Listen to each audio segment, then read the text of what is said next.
Assalamualaikum warahmatullahi wabarakatuh.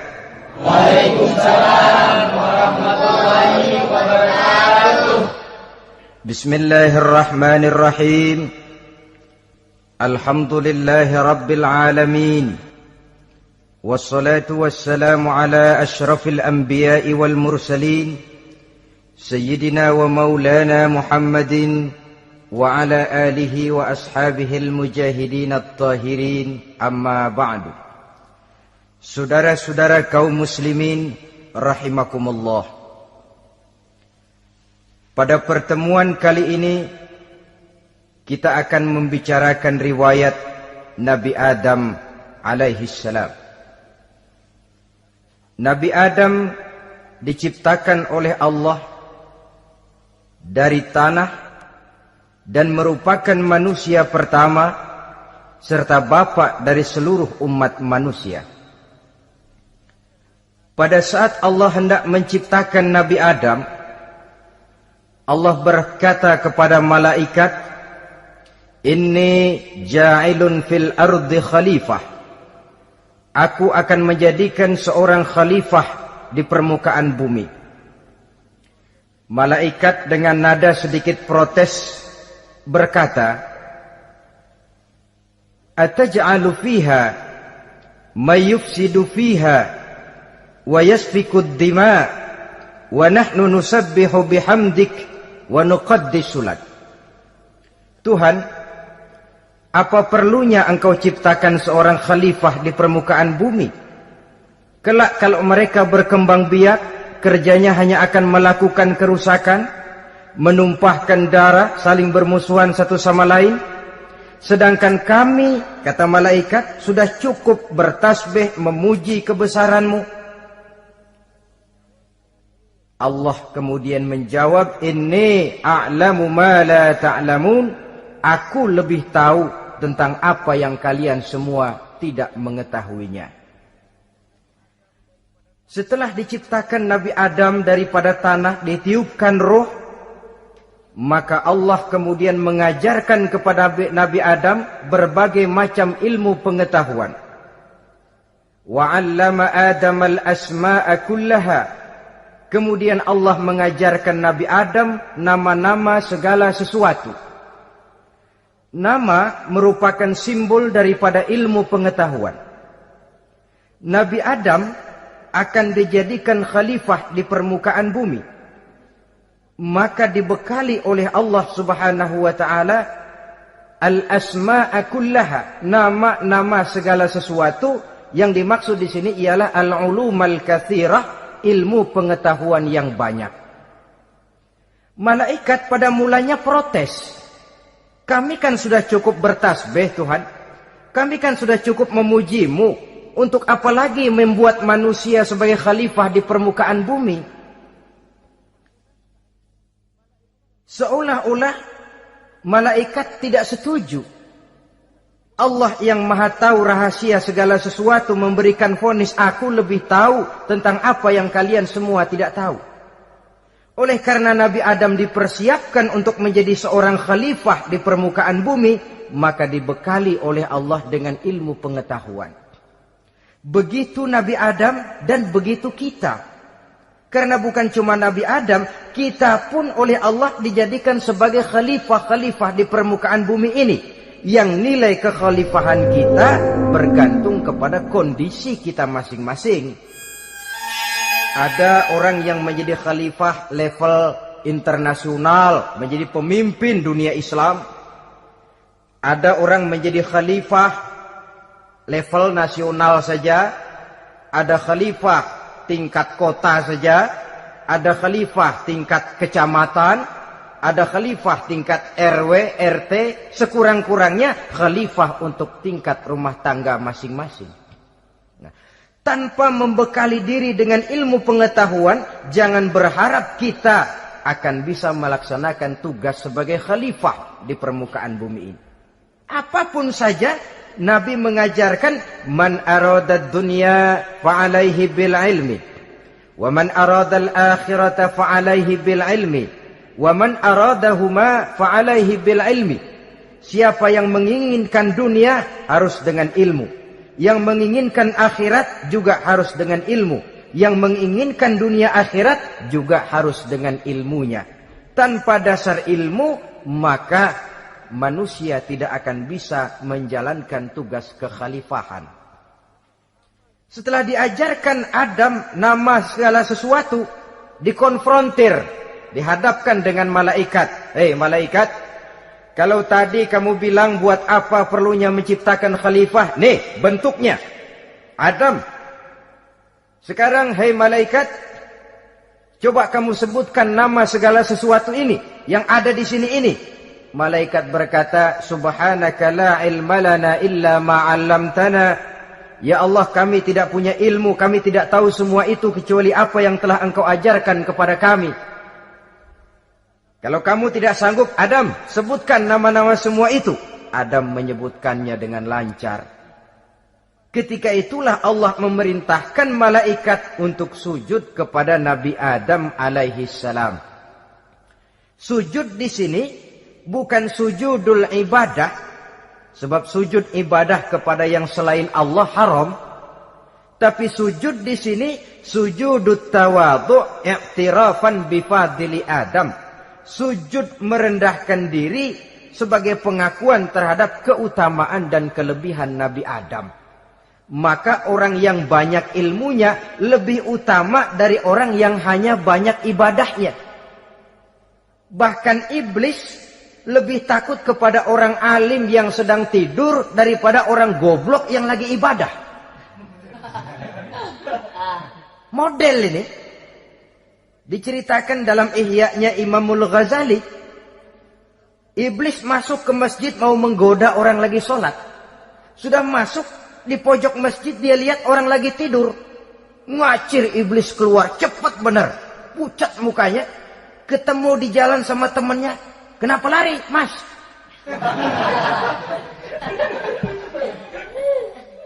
Kata temannya, saya mau goda orang sholat.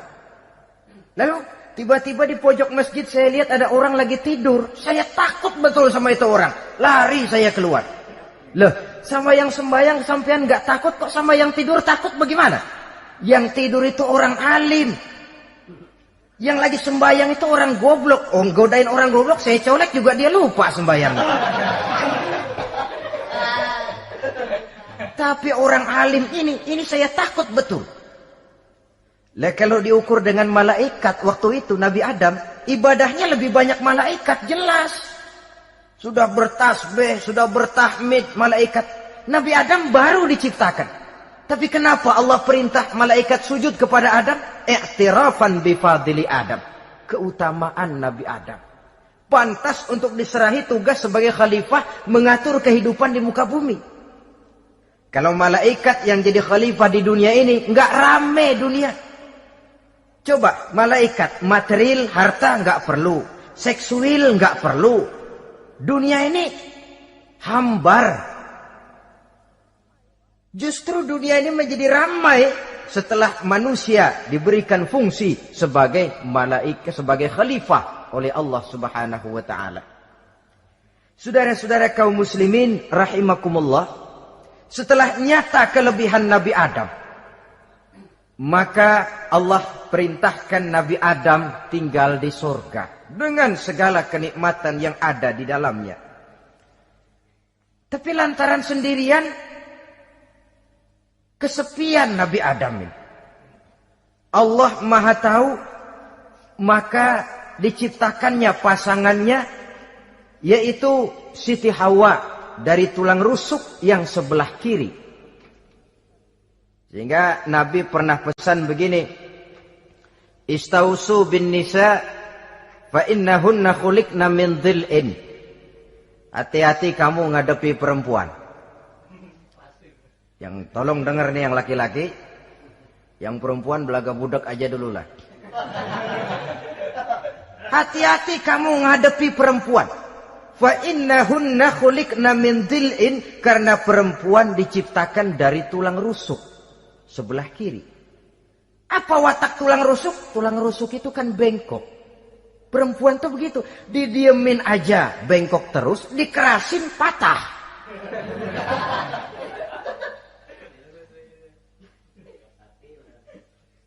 Saudara-saudara, di sini kita ambil satu hikmah bahwa ternyata yang bikin hidup terasa enak karena di sekitar kita banyak orang lain. Bodoh manusia kalau dia merasa bisa hidup sendirian. Tinggal di tengah kampung tapi gayanya gaya orang tidak mau kenal dan tidak mau tahu sama tetangga. Jangankan di dunia, di sorga saja Nabi Adam karena sendiri, kesepian. Apa saudara mau tinggal di Jakarta? Apa saja di Jakarta, sudahlah milik saudara. Hotel Indonesia dikasih saudara, Hotel Borobudur punya saudara, Monas buntel bawa pulang. Semanggi ambil, tapi di Jakarta saudara tinggal sendirian. Kira-kira enak nggak? Ternyata yang bikin hidup terasa nikmat karena di sekitar kita banyak orang lain. Begitulah Allah ciptakan Siti Hawa. Setelah diciptakan Siti Hawa, natur manusiawi. Nabi Adam mau main pegang aja. Kata Allah, hai Adam, jangan kau sentuh sebelum kau bayar maharnya. Maharnya apa ya Allah? Maharnya an tusalli ala Muhammadin sallallahu alaihi wasallam. Maharnya kau bersolawat kepada Nabi Muhammad. Manusianya belum lagi diciptakan tapi namanya sudah ada. Nurnya sudah ada. Bahkan dijadikan mas kawin antara Adam dengan Hawa. Karena itu dalam Islam sebenarnya urusan kawin itu bukan yang sulit. Maka jangan dipersulit. Tapi juga jangan digampang-gampangin.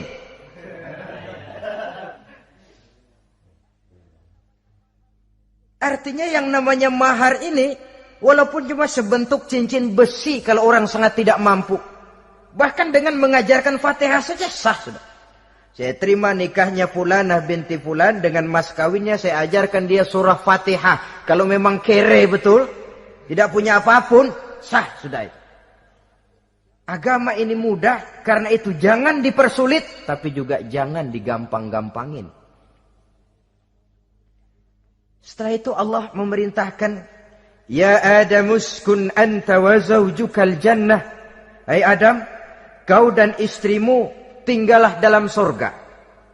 Wa kula minha ragadan haitsu syi'tuma. Segala makanan yang ada di dalamnya boleh kau makan. Pakaian yang aneka warna boleh kau pakai. Nikmati seluruh fasilitas yang ada di surga ini. Cuma atu aja Adam. Yang lain boleh dah. Mau ngapa pakai atu aja jangan. La taqraba hadhihi syajarah. Jangan kamu dekati pohon khuldi itu. Dekat saja jangan. Apalagi sampai metik. Jangan Adam. Saudara, ma'asyiral muslimin, itulah watak manusia. Kalau ada 10 persoalan, yang 9 boleh, yang 1 tidak boleh, yang tidak boleh yang bikin dia penasaran. Gue pengen tahu ngapa kagak boleh sih. Timbul penasaran.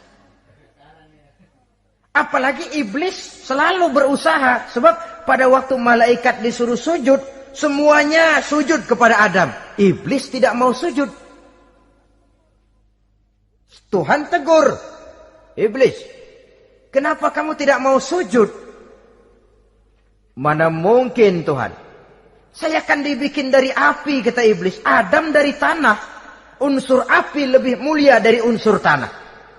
Masa saya harus tunduk kepada Nabi Adam? Gengsi dong. Adam kan anak kemarin sore, baru dibikin. Masa saya harus tunduk kepada orang yang macam itu? Ini kan perintah aku iblis. Kalau kau tidak mau tunduk, keluar dari sorga ini. Terusir iblis dari sorga karena kesombongannya tidak mau sujud kepada Adam. Nah, logika, kalau udah di sorga aja sombong diusir, apalagi yang masih tinggal di pinggir kali sombong.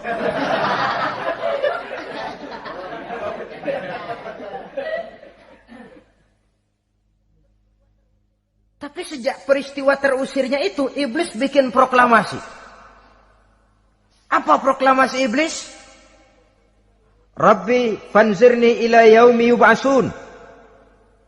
Ya Allah, gara-gara Adam saya diusir dari surga. Saya minta kepadamu ya Allah, beri saya kesempatan sampai hari manusia dibangkitkan. Kata Tuhan, innaka minal munzarin. Oke, silakan. Mau apa iblis? Rabbi bima aghwaytani la uzayyinanna lahum fil ardi wa la ughwiyannahum ajma'in. Ya Tuhan, disebabkan engkau telah menyesatkan aku, akan aku hiasi mereka manusia dengan kejahatan yang ada di muka bumi ini, dan aku akan sesatkan mereka semua. Ini proklamasi iblis.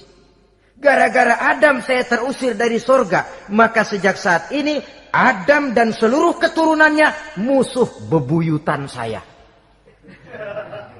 Akan saya lakukan segala macam cara untuk menggelincirkan manusia agar mereka menjadi orang yang engkau murkai ya Allah. Kemudian Allah memberikan jawaban. Dialog ini saudara bisa lihat dalam surah Al-Hijr ayat 40, 41 sampai 44. Kata Allah apa? Inna ibadi laisa laka alaihim sultanun illa man ittaba'aka minal ghawin. Silahkan iblis. Yang lain barangkali bisa kau goda. Kecuali hamba-hambaku yang benar-benar hambaku, engkau tidak akan punya daya mempertipu mereka. Engkau tidak akan punya kemampuan menggelincirkan mereka. Kecuali kalau memang mereka sudah mau ikut pengaruhmu. Sepanjang mereka benar-benar menjadi hambaku, kata Allah. Hamba Allah yang sebenarnya, mereka di luar kekuasaanmu iblis. Tapi kalau mereka sudah turun menjadi hamba harta, hamba dunia, hamba pangkat, budak jabatan, mereka itu yang bisa kau gelincirkan.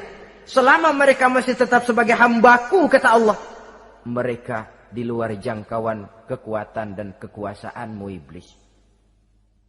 Nah, sejak saat itu kan iblis selalu nyari jalan, nyari lantaran bagaimana Adam nih supaya dia tergelincir. Gara-gara dia saya diusir dari surga. Nguping terus iblis. Sampai akhirnya dia dapat berita tentang dilarangnya Nabi Adam mendekati pohon khuldi itu. Satu hari dengan muka sedih. Ya, iblis itu the best actor. Aktor ulung dia.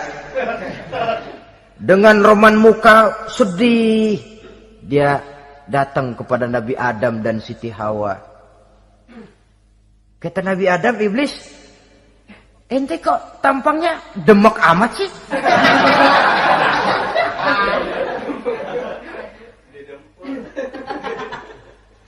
Kenapa begitu sedih? Adam, saya sebenarnya tidak ada yang bikin saya sedih. Cuma saya dapat berita bahwa engkau tidak akan selamanya di dalam surga ini. Wah Adam, kalau engkau bisa tetap tinggal di surga bersama istrimu, alangkah bahagianya saya, kata iblis. Tapi saya dapat kabar ente nggak bakalan lama-lama di surga. Buktinya ente dilarang makan buah khuldi. Khuldun artinya kekal. Kalau kau makan buah itu, kau akan kekal di surga Adam. Tuhan gak pengen, makanya dilarang. Wa qasamahuma inni lakuma laminan nasihin. Untuk memperkuat omongannya, sumpah si iblis. Bener Dam, saya sih ngomong cuma buat kepentingan ente. Saya sayang sama ente. Oh, yang tahu cuma saya dah. Bicaranya seolah-olah untuk kepentingan Nabi Adam. Sebenarnya tujuannya tidak lebih menjerumuskan Nabi Adam. Begitu iblis zaman dulu, zaman Adam. Dan begitu iblis zaman sekarang. Seolah-olah bicaranya untuk kepentingan umat Islam. Tapi sebenarnya tujuannya ngelecehin. Memperdayakan umat Islam.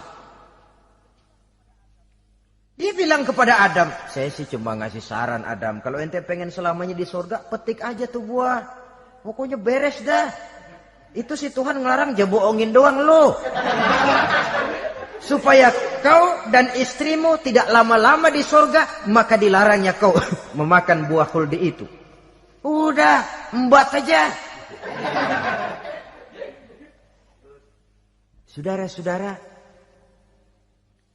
tipu daya iblis ini bisa kita baca dalam surah Al-A'raf ayat 20 sampai ayat 22.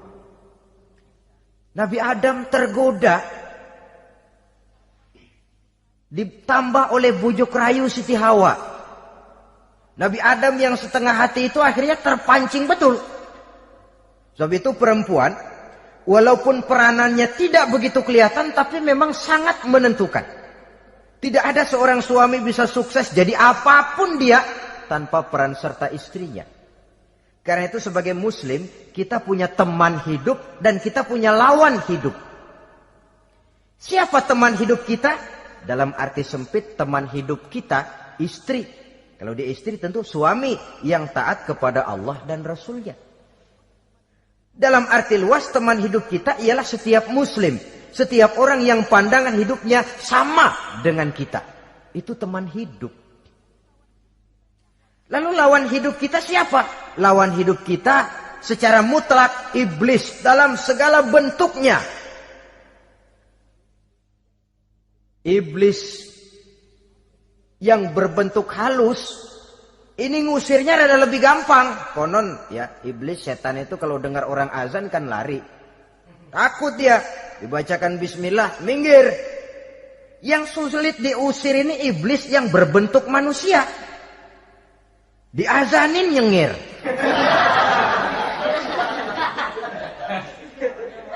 Gawat ini. Saudara-saudara, ini musuh dalam artian mutlak. Sedangkan musuh dalam artian ideologis, setiap orang yang pandangan hidupnya tidak sama dengan kita. Bahasa langsungnya, setiap orang di luar Islam secara ideologis, ya. Adapun secara manusiawi, kita tetap toleransi, saling menghormati, setuju dalam perbedaan pendapat, kembali kepada prinsip lakum dinukum. Kewajiban saling menghormati sesama manusia, tapi secara ideologis tidak ada kompromi. Begitulah Nabi Adam tergoda. Dan begitulah iblis selalu menggoda keturunan-keturunan Nabi Adam sampai kepada kita sekarang ini. Tiap kali kita hendak melakukan berbagai kebaikan, iblis ini mulai bisik, kasak, kusuk, kesek. Saudara tadi dari rumah mau berangkat niat dengerin ceramah macam ini. Apa dikira iblis enggak? Wah, gatal iblis. Kata iblis, alah jangan bertingkah lah dengerin ceramah. Ceramah mah urusan 70 ke atas. Ente masih muda. Berjuang kita. Jihad, bismillah. Tidak, saya mau dengar ceramah. Berangkat kita ke tempat ini. Sampai di sini apa dikira iblis diam? Enggak. Dia bisikin lagi. Iya. Lo hadir ke sono dah. Cuma nyampe sono lo ngomong aja ngomong dah. Ustadz mah jangan didengerin. Ngomong aja udah. Perang lagi jihad. Saya nggak mau ngomong. Mau dengerin betul-betul. Kata iblis, iya lo dengerin dah, jangan ngomong, cuman pules.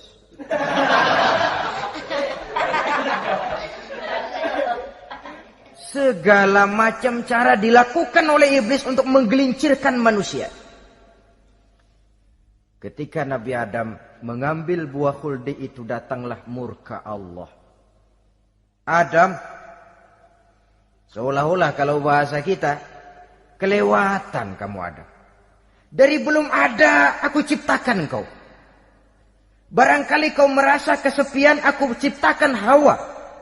Aku tinggikan derajatmu dari malaikat sampai malaikat sujud kepadamu. Aku perintahkan kau tinggal di sorga dengan seluruh fasilitas yang ada di dalamnya. Cuma satu yang aku minta, jangan dekati pohon khuldi, engkau tidak sanggup Adam. Keluar dari sorga ini. Terusir Nabi Adam dan Siti Hawa dari sorga. turun ke dunia ini. Turun terpisah lagi. Ya Allah. Orang itu kalau biasa susah, ketemu susah sih emang lalap namanya. Makanannya. Tapi biasa seneng ketemu susah. Ini yang kalau tidak kuat mental. Tengoklah zaman sekarang kan nih. Kalau tuan-tuan rajin baca pos kota. Kayaknya nyawa murah bener. Pasal duit 100, nyawa hilang. Pasal diputusin pacar, begon ditenggak. Gantung diri pakai tali plastik. Murah betul kelihatannya jiwa itu. Sehingga pantas kalau Nabi pernah katakan irhamu salasatan minan nas. Sayangilah 3 macam manusia. Pertama, azizan zalla, orang mulia yang jatuh hina. Pejabat tinggi kalau pensiun kesian bener. Ya Allah. Udah nggak ada yang ngasih hormat, tanda tangan nggak laku.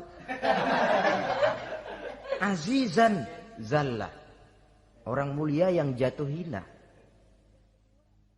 Yang kedua, ghaniyan qad iftaqara, orang kaya jatuh miskin. Dari hidup serba ada jatuh melarat. Yang ketiga, faqihan yal'abu bihil juhal. Ahli fikih ngerti hukum tapi dipermainkan oleh orang-orang bodoh yang kebetulan punya kekuasaan. Kalau keluar fatwa sesuai dengan pesan sponsor. Yang halal bisa jadi haram, yang haram dibikin remeng-remeng. Ahli fikih dipermainkan oleh orang bodoh. Kasihan betul. Terpisah Adam dengan Hawa ini. Adapun Nabi Adam turun menyesal dengan seluruh kesalahannya. Sujud, taubat, menangis. Menurut riwayat 300 tahun beliau sujud. Seraya membaca Rabbana zalamna anfusana wa illam taghfir lana wa tarhamna lanakunanna minal khasirin. Ini doanya Nabi Adam. Ya Allah, kami telah zalim kepada diri kami sendiri. Andai kata engkau tidak kasihan, tidak memberikan ampun kepada dosa yang kami lakukan, sungguh kami termasuk ke dalam golongan orang-orang yang rugi. Ini yang dibaca Nabi Adam dalam taubatnya. Di akhir taubatnya, Nabi Adam munajat kepada Allah. Ya Allah, dengan kebesaran Muhammad, ampunilah dosa saya. Allah tegur, kaifa araftahu ya Adam walam akhluqhu. Dari mana kau bisa tahu nama Muhammad Adam, padahal aku ciptakan saja belum manusianya. Kata Nabi Adam, pertama, ketika engkau ciptakan saya, engkau tiupkan ruh ke dalam jasad saya, terbuka mata saya memandang ke bawah arasmu. Di sana nampak dengan jelas tertulis di kaki arasmu, La ilaha illallah Muhammadur Rasulullah. Taulah saya bahwa Muhammad ini orang yang paling dekat dengan engkau ya Allah. Sampai namanya bergandengan dengan namamu di kaki arasmu. Yang kedua, ketika saya hendak menyentuh Hawa, kau juga yang mengatakan jangan kau bayar maharnya sebelum kau bersolawat kepada beliau. Saudara hadirin yang saya hormati, Nabi Adam diterima taubatnya oleh Allah. Kemudian dipertemukan kembali dengan Siti Hawa setelah sekian lama berpisah. Pertemuan itu terjadi di satu dataran luas, di satu padang yang luas, yang sampai sekarang dinamakan dengan Padang Arafat. Tempat para ibadah haji melakukan wukuf, yaitu puncak pelaksanaan ibadah haji. Dan pertemuan itu sendiri terjadi di atas sebuah bukit kecil yang diabadikan dengan nama Jabal Rahmah di kawasan Arafat itu. Di atas Jabal Rahmah itu ada satu monumen kecil untuk mengabadikan pertemuan Nabi Adam dengan Siti Hawa. Lalu tinggallah keduanya di permukaan bumi ini. Oleh Allah diberikan karunia keturunan yang banyak. Dan tiap kali lahir kembar. Kembarnya laki perempuan, laki perempuan, laki perempuan. Dari sinilah berkembang biak manusia. Di mana di zaman Nabi Adam perkawinannya silang. Karena tentu tidak ada manusia lain. Perkawinan silang itu artinya, kalau si A dan B, A ini laki, B perempuan, kemudian lahir kembar kedua antara C dengan D, maka begitulah yang A dikawinkan dengan D, yang C dikawinkan dengan B. Perkawinan silang. Tidak boleh perkawinan yang kembar sama waktu dilahirkan. Nah, di antara putra-putra Nabi Adam yang kemudian juga membuat sejarah, yaitu Habil dan Qabil.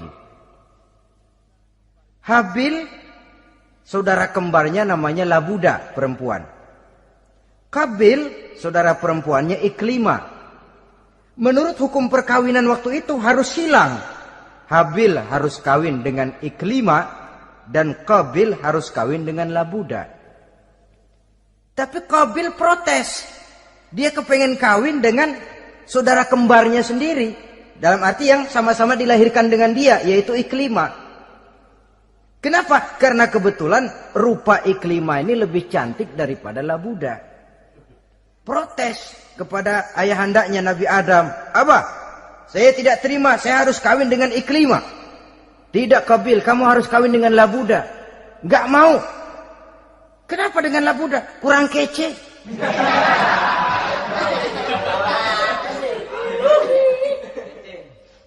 Bertengkar, Nabi Adam tidak berhasil menyelesaikan. Lalu diserahkan saja kepada Allah. Kata Allah begini saja. Bikin korban. Kamu berdua, Habil, Qabil. Siapa yang korbannya aku terima, dia boleh kawin sama Iklimah. Ternyata korban yang diterima adalah korbannya Habil. Jadilah Habil kawin dengan Iklimah. Tapi Qabil tidak puas. Dendam kesumatnya timbul, iblis ngilikin. Kresek. Akhirnya dibunuh saudaranya Habil ini. Inilah sejarah pembunuhan pertama dalam kehidupan manusia. Qabil membunuh Habil. Habis dibunuh bingung. Bagaimana naruhnya ini mayat? Allah lalu memberikan petunjuk. Dalam Al-Maidah ayat 31 itu dijelaskan. Ada burung gagak berantem sama burung. Yang satu mati. Nah, oleh yang masih hidup, tanah ini dicakar-cakar sama kakinya dan sama paruhnya. Sehingga berbentuk lubang. Bangkai saudaranya itu dimasukin ke lubang itu, lalu diuruk lagi pakai tanah. Oleh cakar kakinya dan paruhnya itu. Sehingga Qabil, cara ini bisa. Itulah sejarah penguburan pertama dalam perkembangan manusia. Oleh karena itu, Nabi memberikan penjelasan, man sanna sunnatan hasanatan falahu ajruha wa ajru man amila biha wa fi riwayatin wa ajru man tabi'aha. Siapa orang yang melakukan satu kebajikan, dia akan mendapat pahala dan pahala dari orang-orang yang mengikuti kebaikannya. Misalnya saudara membentuk pengajian, ramai pengajian saudara, 1000 orang yang datang ngaji, 1000 orang saudara dapat pahala. Sponsor kebaikan. Sebaliknya, wa man sanna sunnatan sayyi'atan falahu ismuha wa ismu man amila biha, ay wa ismu man tabi'aha. Siapa yang memulai suatu kejahatan, dia akan mendapat dosa dan dosa dari orang-orang yang melakukan atau mengikuti kejahatannya. Umpamanya saudara mengadakan pesta. Lalu dalam pesta itu terjadi segala macam maksiat. Maka seluruh maksiat yang terjadi malam itu di tempat itu, saudara ikut dapat dosanya. Kenapa? Sponsor. Tiap kali ada pembunuhan, Qabil dapat andil dosa. Kenapa? Sponsor. Tapi kalau 2 orang muslim, ini masalahnya Habil nggak ngelawan kan, dibunuh. Tapi kalau 2 orang muslim berkelahi, kata Nabi apa? Apabila 2 orang muslim saling berbunuh-bunuhan, maka al-qatil wal maqtul finnar, baik yang membunuh ataupun yang dibunuh dua-duanya neraka. Sahabat heran, ya Rasul, kalau yang ngebunuh masuk neraka pantas, tapi ini yang dibunuh kenapa neraka juga? Soalnya sama-sama niat, cuman keduluan aja. Itu kan masalahnya. Andai kata dia nggak terbunuh, dia yang akan membunuh. Niat itu sudah ada. Nah kalau Habil ini dia tidak punya niat membunuh, dia memang dibunuh oleh Qabil. Saudara-saudara kaum muslimin rahimakumullah. Lalu dari situlah berkembang biak keturunan Nabi Adam alaihi salam. Sehingga dengan demikian bisa kita katakan sebagai satu konklusi, pertama, bahwa manusia adalah makhluk Allah yang menempati kedudukan tertinggi dan berasal dari Nabi Adam sebagai manusia pertama. Dengan malaikat sekalipun manusia sebenarnya lebih tinggi. Kapan? Kalau dia tetap benar-benar sebagai hamba Allah yang membekali diri dengan ilmu pengetahuan. Laqad khalaqnal insana fi ahsani takwim.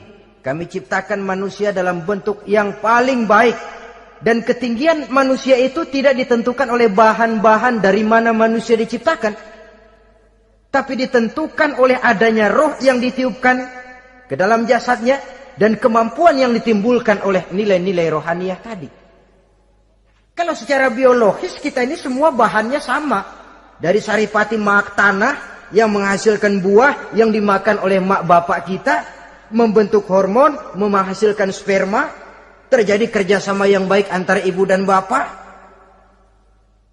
sehingga kemudian melahirkan kita ke alam dunia ini. Secara biologis bahan kita sama, dan tidak itu yang menentukan ketinggian manusia. Walaupun keturunan juga mempengaruhi, sebab sekarang ada istilah ramai orang bicara bayi tabung. Dan majelis ulama sudah memberikan fatwa kalau spermanya itu berasal dari sang bapak, tidak jadi masalah. Tapi kalau dari orang lain, haram. Yang lebih celaka lagi di negara maju, tidak lewat proses alam rahim. Jadi dalam satu tabung yang diberikan suhu yang mirip dalam kandungan, di situ dipertemukan antara sperma, air mani laki-laki, dengan ovum, air mani perempuan. Diberikan suhu yang mirip dalam kandungan. Dan itu diharapkan bisa menghasilkan manusia. Lewat tabung kaca itu. Saya tidak sanggup bayangkan kalau sekarang orang tanya usul asal-usul kita, kan kita masih enak jawab.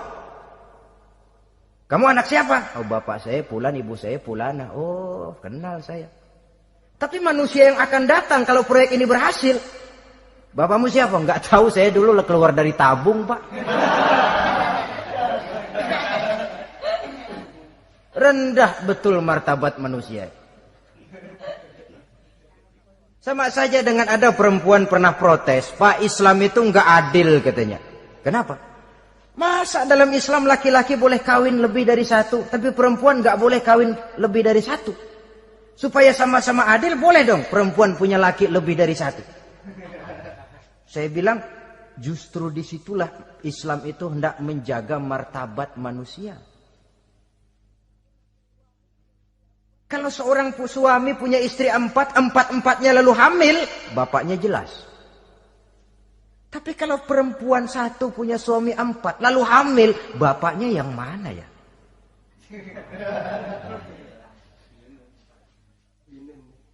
Rendah martabat manusia. Ketika si bayi lahir, ibunya lihat, ini jidatnya kayak si A ini. Sudah, ini anakmu saja nih, jidatnya jidat kamu. Kata, antar dulu jidat saya, tapi kuping B ini nggak mau saya. Terkatung-katung si anak tanpa tahu kemana dia mesti manggil bapak. Ibu daftarin anak ke sekolah, Pak Guru tanya lagi, ini bin siapa, Bu? Bingung lah, udah tulis, Bu, bin rame-rame.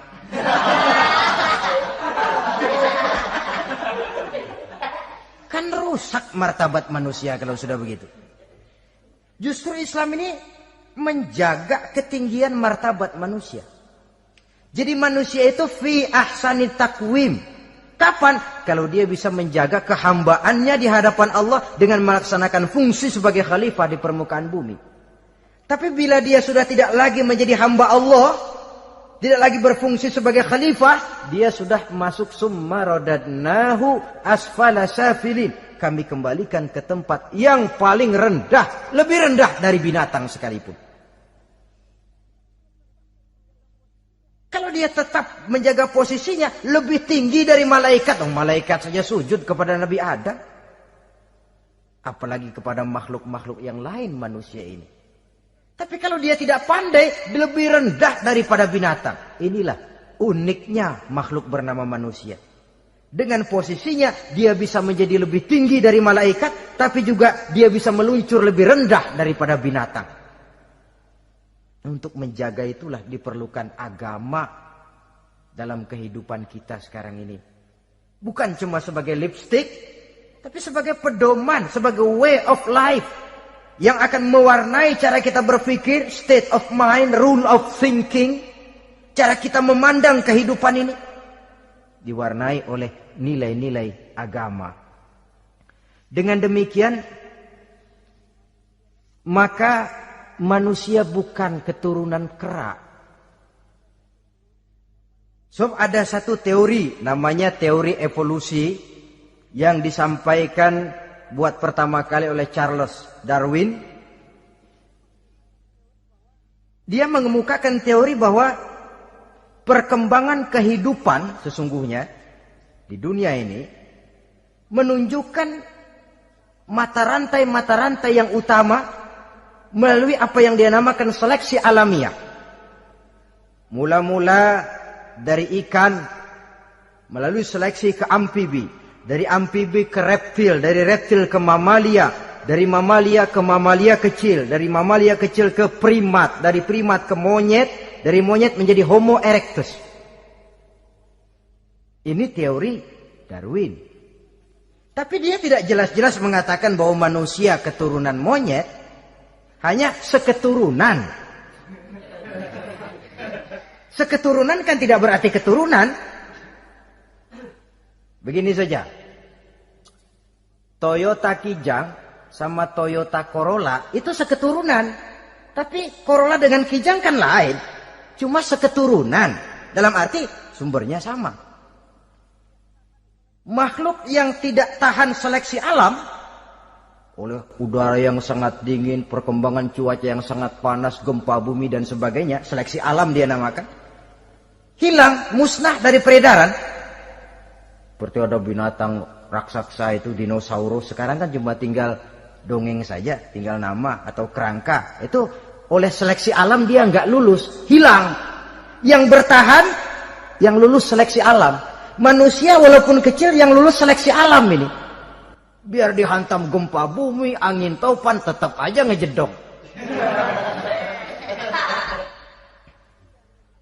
Nah, teori Darwin ini, teori evolusi ini didukung dan dibuktikan oleh peninggalan fosil atau binatang dan tumbuhan yang hidup dan mati selama perkembangannya. Dari bentuk organik pertama hingga pendahulu terdekat daripada manusia. Tapi ada satu kelemahan dari pokok daripada teori evolusi ini. Pertama, garis perkembangan dari Homo erectus, yakni manusia jalan tegak, semacam gorilawi itu, sampai kepada manusia mutaakhir masih belum menentu. Artinya, okelah, kalau manusia seketurunan dengan kera, batas antara manusia yang wujud sekarang dengan manusia purba itu apa? Yang menjadi penghubung.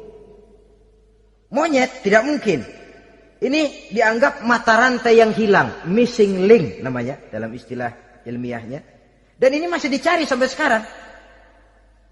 Kalau pendahulu terdekat manusia mutaakhir ini manusia purba, katakan Homo erectus, manusia jalan tegak. Lalu generasi sudah itu sebelum berbentuk manusia apa? Ternyata sampai sekarang masih ada missing link, mata rantai yang hilang. Lalu yang kedua, teori evolusi berhenti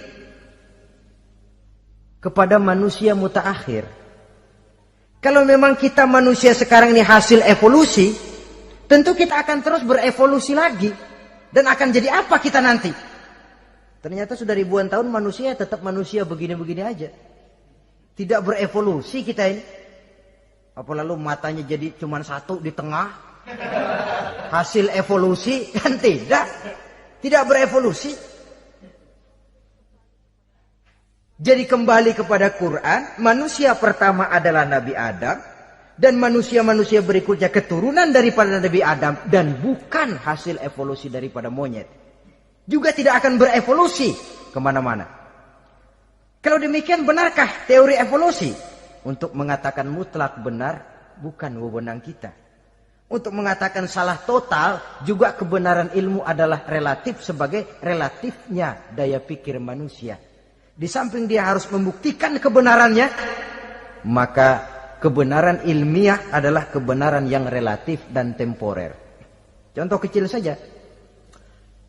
Dulu orang berteori bahwa bagian yang terkecil dari suatu benda namanya molekul, kan begitu? Molekul ini nggak bisa dibagi-bagi. Bagian yang paling kecil dari suatu benda namanya molekul. Ilmu terus berkembang. Ternyata molekul sebenarnya terdiri daripada atom. Atom itulah bagian terkecil dari suatu benda yang nggak bisa dibagi-bagi lagi. Nah, berubah sudah teori pertama. Tidak jadi molekul sekarang, atom. Belakangan rupanya atom masih tersusun dari partikel-partikel. Partikel inilah bagian yang terkecil dari satu benda. Berubah lagi sudah. Dan tidak mustahil akan ada penemuan bahwa partikel pun masih bisa dibagi-bagi lagi. Begitu juga dengan teori evolusi ini. Sehingga beberapa ahli semacam Dr. Charles Oxnard, Dr. Jane Paul Hallett dari Chicago dan California, mereka sudah membantah teori evolusi ini.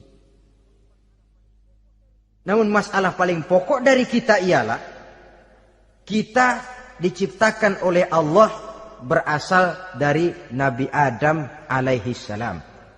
Nabi Adam diciptakan dari tanah. Dan kita bukan hasil dari evolusi, juga tidak akan berevolusi. Nah, lalu kepada makhluk bernama manusia diberikan fungsi sebagai khalifah di permukaan bumi ini. Ini yang dulunya malaikat protes. Sebagai khalifah, tugas kita apa? Khalifah Allah di muka bumi. Menerjemahkan sifat Allah sesuai dengan batas-batas kemanusiaan kita. Allah Maha Pengasih, berusahalah kita pengasih kepada makhluk sesuai dengan batasan manusiawi kita. Allah Maha Menolong, ringan tanganlah kita menolong orang yang memerlukan sesuai dengan batas kemampuan kita. Fungsi khalifah. Untuk bisa berfungsi sebagai khalifah secara baik, kita harus mempunyai modal yang dinamakan ilmu pengetahuan. Dan Islam sangat menggalakkan itu. Jauh dulu 14 abad yang lalu, dari desa kecil yang bernama Mekah yang peta belum muat, orang di dunia belum kenal, sudah keluar seruan utlubil ilma walau bisin, tuntutlah ilmu walaupun di negeri Cina. Ngomong Cina di Mekah, padahal Mekah waktu itu belum masuk peta, belum dikenal orang. Sudah ada revolusi ilmu dan budaya. Belajar walaupun harus nyebrang ke negeri Cina. Lalu ada lagi misalnya allimu auladakumus sibahata warrimayah, kata Nabi, ajarkan anakmu renang dan lempar lembing, lempar cakram, olahraga. Satu tanda Islam agama masa depan. 14 abad yang lalu di Saudi Arabia, Nabi mengajarkan ajari anakmu berenang. Kalau Islam agama untuk orang Arab saja, mau berenang di pasir. Tapi wawasan pandangannya luas. Bahwa Arab sebagian besar memang Islam, betul. Tapi Islam bukannya Arab, itu juga jelas. Sepanjang kita masih menjadi khalifah Allah, maka sepanjang itu kita fi ahsani taqwim. Nah, sebagai khalifah Allah kita bertugas membudidayakan alam ini. Kita kadang-kadang terlalu. Ada ayat, wa ma min dabatin fil ardi illa 'alallahi rizquha. Semua yang melata di muka bumi dijamin rezekinya oleh Allah. Ayat itu betul. hak karena datang dari Allah. Bahwa rezeki disediakan di muka bumi, memang. Tapi rezeki itu tidak turun begitu saja laksana jatuhnya embun di waktu pagi. Kita harus berusaha. Dan usaha manusia mencari rezeki lain dengan ayam. Kalau ayam dari tahun atu. Nyari rezekinya tuh modalnya cuma ceker patok. Coba, dari tahun 1 ayam, asal punya ceker, punya patok, sudah dapat rezeki dia.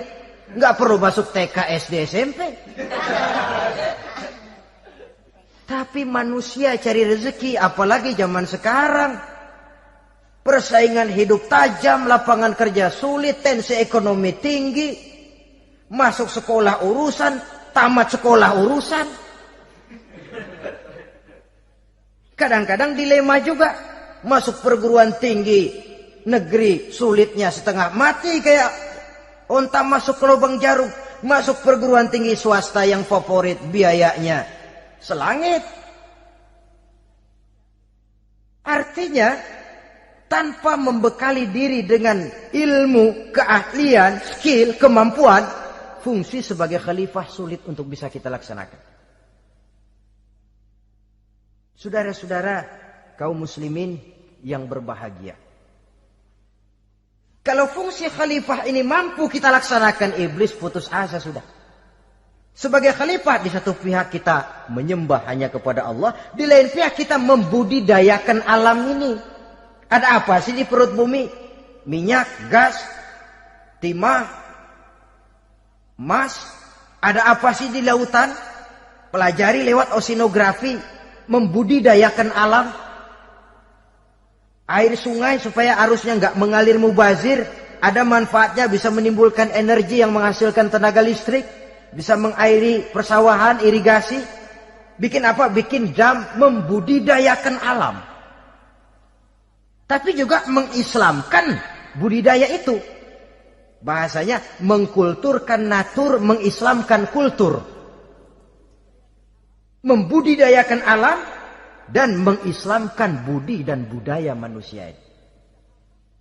Sehingga apapun yang kita kelola dari alam ini nantinya akan untuk menunjang tugas sebagai khalifah, sujud kepada Qadhi Rabbul Jalil.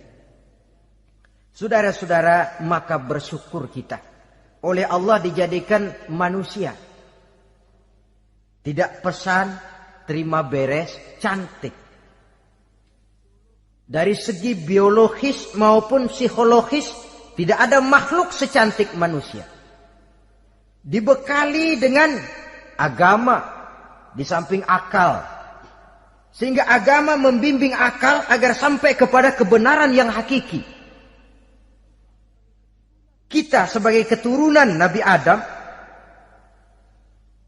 memegang fungsi khalifah. Jadi jangan main-main loh. Kita ini turunan Nabi, betul ini.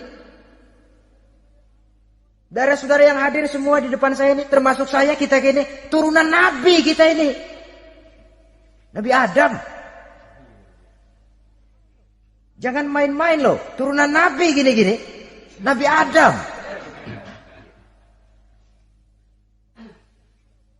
Sayang kalau posisi yang tinggi kita tidak melaksanakan fungsi yang tinggi. Sayang betul. Sebab itu manusia harus adil kepada dirinya. Dalam arti menjaga diri dari sesuatu yang bisa menghancurkan ketinggiannya dalam pandangan Allah.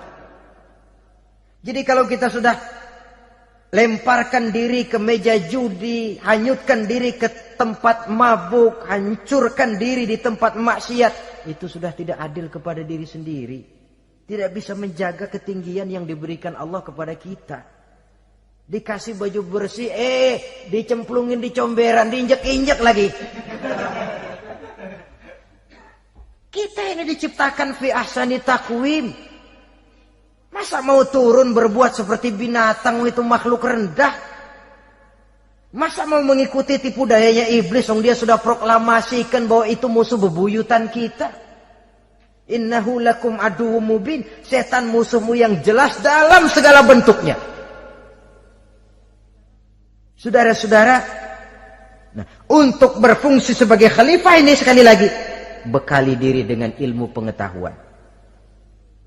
Dan ilmu itu di zaman kita sekarang tentu kalau Nabi Adam diajari langsung oleh Allah, wa 'allama Adam al-asma'a kullaha. Lah kalau kita mau nunggu Tuhan ngajarin, geblek terus. Ya tidak mustahil Allah memberikan ilmu yang disebut ilmu laduni ya. Transfer. Langsung Allah memberikan kepada seorang hamba, membukakan pintu hatinya. Tapi bukan potongan kayak kita yang dapat ilmu laduni macam begitu. Satu contoh, menurut ceritanya, Hadratus Syekh Kiai Hasyim Asy'ari itu kan ngaji beliau kepada Kiai Khalil Bangkalan, Madura. Kiai Khalil ini wali. 2 tahun berguru di sana, nggak diajarin apa-apa. Cuma kalau pagi nyari rumput. Tiap hari 2 tahun akhirnya Hadratus Syekh bilang, Kiai, saya kapan diajari? Sudah Hasyim, kau pulang saja. Insya Allah kau alim. Itu aja pulang jadi orang alim. Ya di samping terus beliau belajar ke Mekah. Kita harus melalui proses belajar. Ini untuk menunjang tugas kekhalifahan kita. Sebagai hamba Allah dan sebagai khalifah Allah di permukaan bumi. Sehingga 2 tugas ini bisa kita laksanakan dengan sebaik-baiknya. Menjaga martabat manusia sebagai makhluk yang mulia dan keturunan dari Nabi Adam alaihissalam. Saudara-saudara, ini sajalah pembicaraan kita kali ini. Terima kasih banyak atas segala perhatian. Mohon maaf atas segala kekurangan. Usikum wa nafsi bitaqwallah. Aqulu qawli hadza. Wassalamualaikum warahmatullahi wabarakatuh.